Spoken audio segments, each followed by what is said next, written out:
In this video, we can discuss about the sterilization method which are used in the parenteral preparations. So why do we sterilize the parenteral products? So it is for the destruction of all the microorganisms and their products, or for their complete removal from the parenteral preparation before the final packing. So thereby we can ensure the sterility of the product.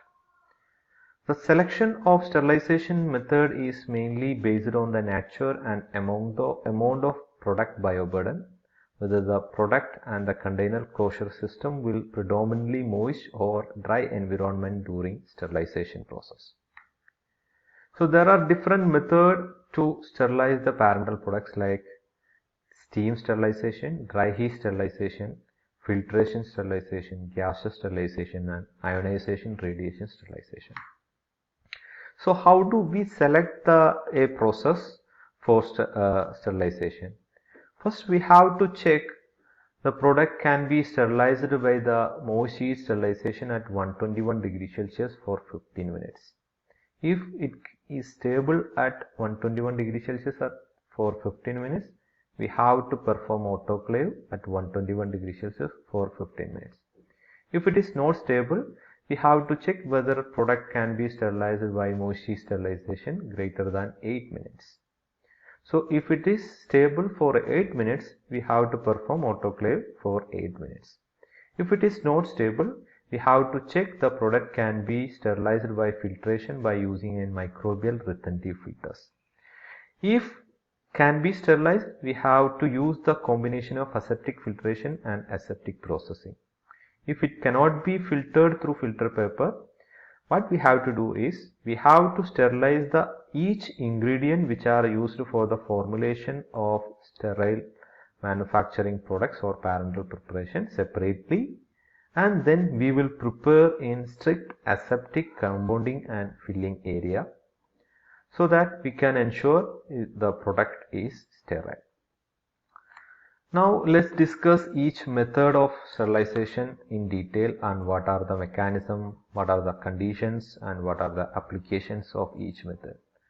First one is steam or moist heat sterilization, and usually this is done by using autoclave and by employing steam under the pressure, and this is the method of choice for heat stable preparations.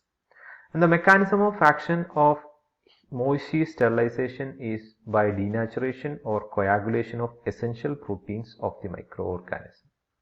And the different conditions for sterilization are at 10 lbs 115 degrees Celsius for 30 minutes, or 15 lbs 121 degrees Celsius for 20 minutes, or 20 lb 126 degrees Celsius for 15 minutes. From this we can understand that as the pressure increases, we can increase the temperature of sterilization process, and thereby we can decrease the time required for the sterilization process.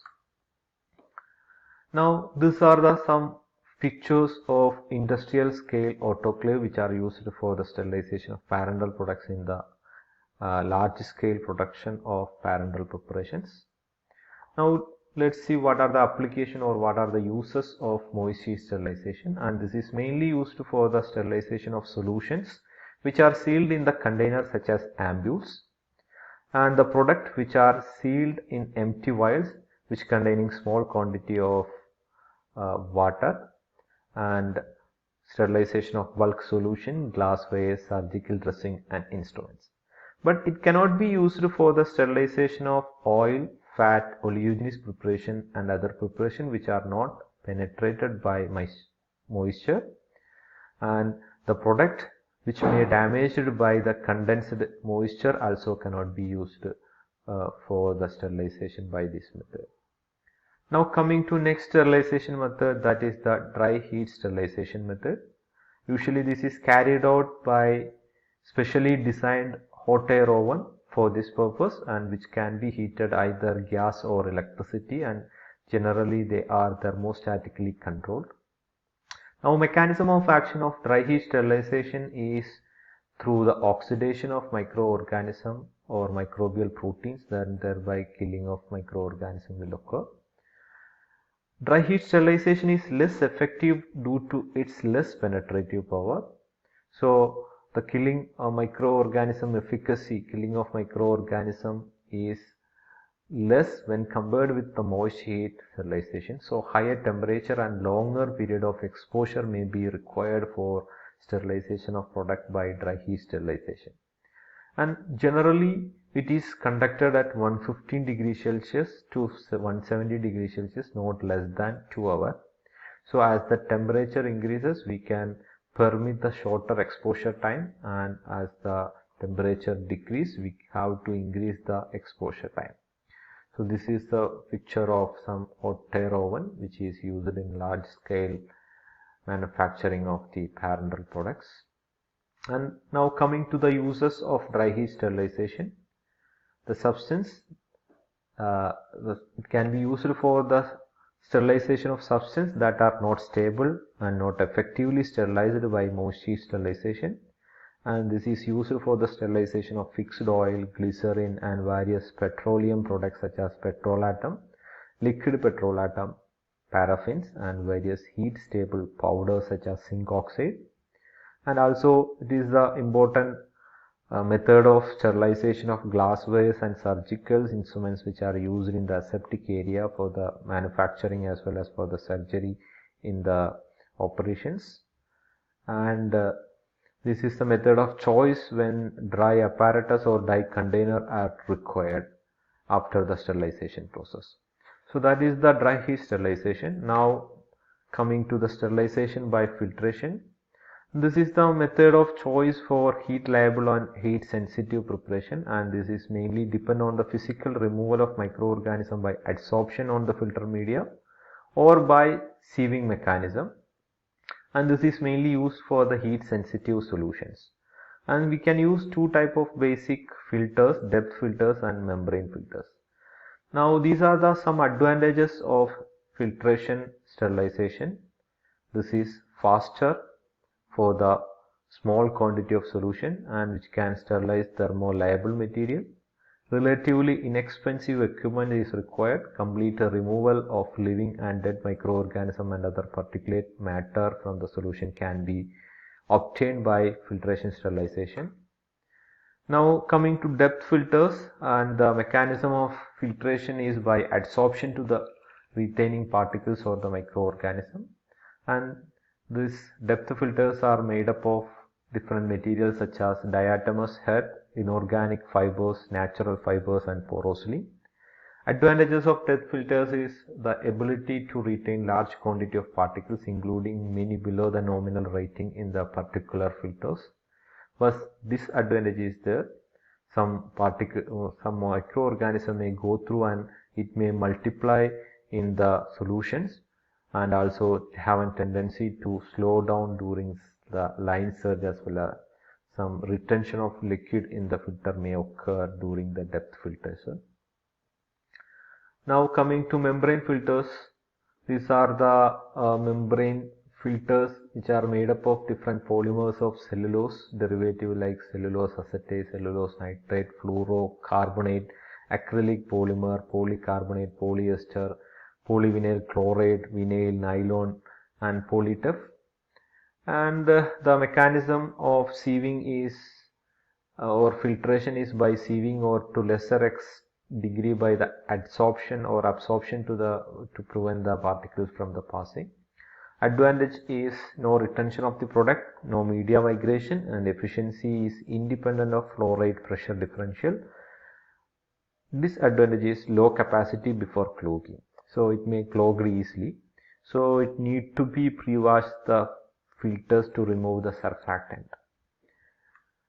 Now coming to next sterilization process, that is the gaseous sterilization process, which is used for the heat sensitive as well as moisture sensitive material, and this is done by exposure to the ethylene oxide or propylene oxide gases. But the disadvantage is this ethylene oxide and propylene gases is highly inflammable.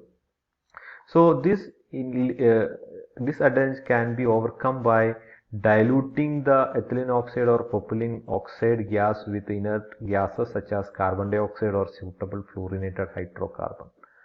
Now For the gaseous sterilization, it may require specialized equipment resembling an autoclave, and greater precaution are required since there are many variables like temperature, gas concentration, and humidity as there. Sterilization can be enhanced and exposure time can be reduced by increasing relative humidity of the system or by increasing exposure temperature to 50 to 60 degrees Celsius. But some product cannot tolerate this higher temperature.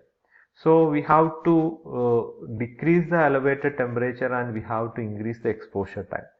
Generally, it will take 4 to 16 hours of exposure for a complete sterilization by gaseous sterilization. And this is mainly used for the sterilization of medical and surgical supplies, appliances such as catheter, needles, plastic disposable syringes in their final plastic container just prior to the shipment. And also for certain heat liable enzyme preparation, certain antibiotics and other drugs after testing to ensure the absence of chemical reaction and other deleterious effects of the drug or drug substance due to the gaseous sterilization. So that is all about the gaseous sterilization. And coming to last one, that is the sterilization by ionization radiation. Usually this is done by using gamma rays or by cathode rays. But the usage of the ionization radiation is limited due to requirement of highly specialized equipment and the effect of irradiation on the product and their containers. Because some of the therapeutic agents and excipient are unstable in the presence of sterilizing dose of ionizing radiation. And this is mainly used for the sterilization of therapeutic agent excipient individually before the manufacturing for those products which cannot be sterilized either filtration or by dry heat sterilization after the manufacturing of parenteral preparation. Now also used for the parenteral preparation that are manufactured and packed under the aseptic condition, but neither they are terminally sterilized nor sterilized by the filtration. So this is all about the ionization radiation. So these are the different methods which are used for the sterilization of different parenteral products during the manufacturing of parenteral preparations. Hope it is clear. Thank you for watching this video.